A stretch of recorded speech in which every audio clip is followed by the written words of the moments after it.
बच्चों, हमें क्वेश्चन दिया गया है कि निम्नलिखित व्यंजकों में कौन कौन एक चर में बहुपद है और कौन कौन नहीं है। कारण के साथ उत्तर दीजिए, यानी कि आपको कारण भी बताना है कि क्यों नहीं है। देखिए बच्चों, यहाँ पर कुछ बातें समझने की है। पहली बात तो हमें यहाँ पर ये कुछ व्यंजक दिए हैं, उनमें से हमें एक चर में बहुपद, यानी कि पहले पता होना चाहिए कि चर क्या है, दूसरा फिर पता होना चाहिए बहुपद किसे कहते हैं। तो हमें ये दो बातें पता होनी चाहिए। इनमें से हमें पहले ये देखना कि कौन कौन एक चर में है और फिर क्या वो बहुपद है। अगर वो बहुपद नहीं है तो कारण के साथ उत्तर दीजिए, यानी कि अगर वो बहुपद नहीं है तो कारण के साथ उत्तर दीजिए। मैं यहाँ पर आपको पहले ये एक टेबल बना लेते हैं बच्चों, यहाँ पर चर की, कि इसमें कितने, हर किसी में चर कितने हैं, या है या नहीं है। जैसे बच्चों, चर क्या चीज होती है? बच्चों, चर होते हैं जैसे वो संख्याएं जिनकी वैल्यू हर क्वेश्चन में एक अलग होती है। अब जैसे यहाँ पर ये 4 है, अगर किसी भी क्वेश्चन में 4 होगा तो उसे हम 4 ही पढ़ेंगे, मगर x का जो मान है वो इसमें क्या पता 1 आ जाए, क्या पता दूसरे क्वेश्चन में इसका आंसर 2 आ जाए, किसी में 3 आ जाए, किसी में 4 आ जाए। तो जो ये मान होते हैं x के, ये हर क्वेश्चन में अलग होते हैं, तो इन्हें हम चर कहते हैं। तो बच्चों, यहाँ पर चरों की संख्या कितनी है? इसमें यहाँ पर केवल एक चर है और वो कौन सा है? x। इस क्वेश्चन में केवल एक चर है बच्चों, वो कौन सा है? y। फिर बच्चों, यहाँ पर कितने चर है? यहाँ पर एक चर है, वो है t। यहाँ पर भी लिखा हुआ है, यहाँ पर भी केवल t लिखा हुआ है। तो ये भी क्या है? ये भी हमारा केवल, इसमें भी केवल एक चर है। अब इसमें हमारा यहाँ पर y है, यहाँ पर भी y है, तो इसमें भी केवल एक चर है और वो है y। अब बच्चों, इसमें देखते हैं, यहाँ पर एक चर है x, दूसरा है y, तीसरा है t। तो यहाँ पर 3 चर है, वो है x, y, t।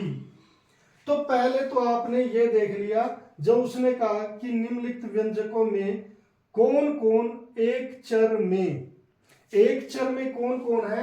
ये 4 एक चर में है बच्चों, यानी कि ये एक चर में नहीं है। अब दूसरी बात हमें पता करना है बहुपद, कि बहुपद है या नहीं। बच्चों, बहुपद के लिए क्या होता है कि जो ये चर है, बहुपद है या नहीं। तो बच्चों, बहुपद के लिए जो ये चर है x है, तो x की घात यहां पर एक पूर्ण संख्या होनी चाहिए। क्या होनी चाहिए? पूर्ण संख्या।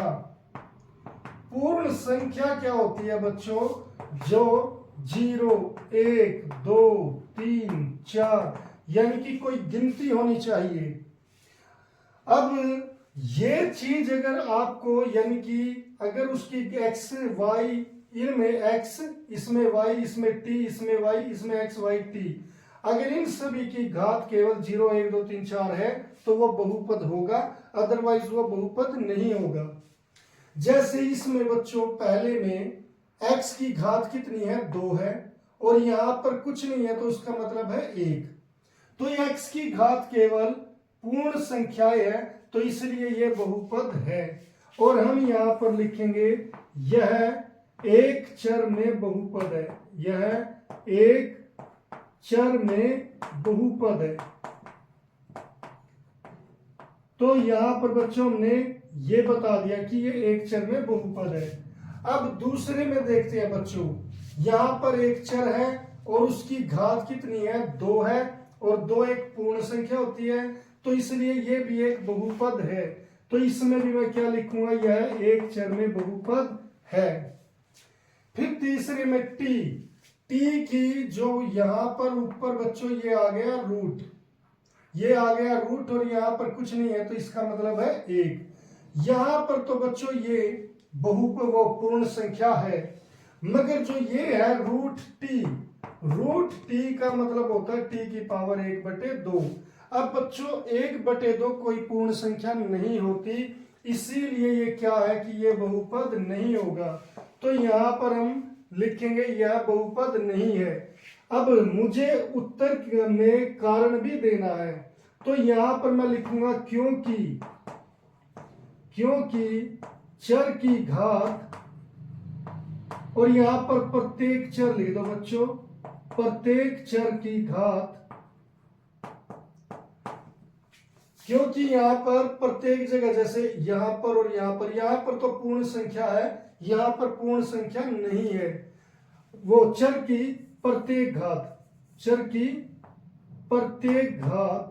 ये ठीक रहेगा बच्चों। चर की प्रत्येक घात पूर्ण संख्या नहीं है, पूर्ण संख्या नहीं है, इसलिए यह एक बहुपद नहीं है, यह एक बहुपद नहीं है। आप थोड़ा पेज पर अच्छे से कॉपी पर ठीक से कर लेना।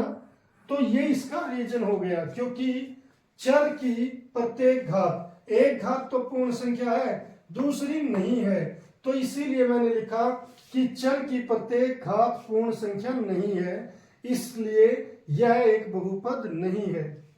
अब बच्चों इसमें यहां पर y की घात 1 है और यहां पर भी y की घात 1 है, तो दोनों जगह आपको पूर्ण संख्या दिख रही है। मगर जब बच्चों यहां पर ऐसे ये फ्रैक्शन में यानी कि बटे में आ जाए, जो हमारा बहुपद है, सॉरी चर है, वह बटे में आ जाए हर में, तो हम इसे ऐसे लिखेंगे, यहां पर y की घात 1 है, तो जब ये अंश में आएगा तो इसकी घात माइनस में हो जाएगी। अब बच्चों यहां पर ये माइनस कोई पूर्ण संख्या नहीं होती, तो इसीलिए यहां पर हम कहेंगे कि ये भी कोई बहुपद नहीं है, और इसका रीजन भी आप यही दोगे, क्योंकि चर की प्रत्येक घात पूर्ण संख्या नहीं है, इसलिए यह बहुपद नहीं है। अब बच्चों यहां पर ये एक चर है, ये एक चर है, ये एक चर है, 3 चर हो गई, और तीनों की घात 10, 3, 50 है, जो पूर्ण संख्याएं होती है, यानी कि 0, 1, 2, 3 यहां से सभी पूर्ण संख्याएं है, तो ये एक बहुपद है। मगर ये एक चर में बहुपद नहीं है बच्चों, यह 3 चर में बहुपद है, 3 चर में बहुपद है। तो बच्चों इस तरीके से हमें ये रीजन देना है। अब यहाँ पर जो बहुपद नहीं है उन्हें एक बार फिर गौर से देख लो बच्चों। यहाँ पर प्रत्येक चर की बात करते हैं, एक चर में तो पूर्ण संख्या है, यानी कि अगर चर पर रूट आ जाए तो वो बहुपद नहीं होगा। अगर मान लो चर ऐसे बटे में आ जाए और उसकी घात कोई भी पूर्ण संख्या हो, जैसे 0 नहीं 1, 2, 3, 4 ऐसे कोई वो प्राकृत संख्या हो, तो वो भी बहुपद नहीं होगा।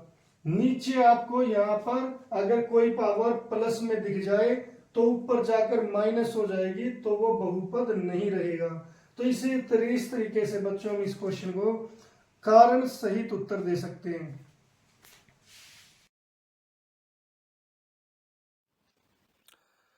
उम्मीद है बच्चों ये लेक्चर आपको पसंद आया होगा, और अगर आपको ये लेक्चर पसंद आया है तो इसे लाइक और शेयर जरूर करें, और चैनल को सब्सक्राइब करना ना भूलें।